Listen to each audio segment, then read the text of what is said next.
Hello বন্ধুরা, আমার AZ ব্লগসে সকলকে অনেক অনেক স্বাগত। আজকে আমি তৈরি করছি শীতকালীন একটা রেসিপি, সেটা হলো পালং শাকের চচ্চড়ি।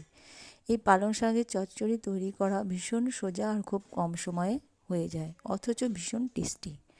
তাহলে এবার দেখা যাক কী করি আমি। প্রথমে আমি সবজিগুলোকে ভালো করে কেটে ধুয়ে নিয়েছি, সাথে ছিল পালং শাক। এরপর কড়াইয়ে আমি তেল গরম করতে দিয়েছি। ভিডিওটা ভালো লাগলে একটা তোমরা লাইক করে দেবে, আর বন্ধু হয়ে পাশে থাকবে। সাবস্ক্রাইব করে দিতে ভুলো না। তার মধ্যে দিয়ে দিলাম পাঁচফোড়নটা ভালো করে আমি বেশ ভাজা ভাজা করে নেব তেলের সাথে। এটা অবশ্যই করবে, নালে কিন্তু খেতে ভালো লাগবে না। আর পারলে একটা শুকনো লঙ্কা দেবে।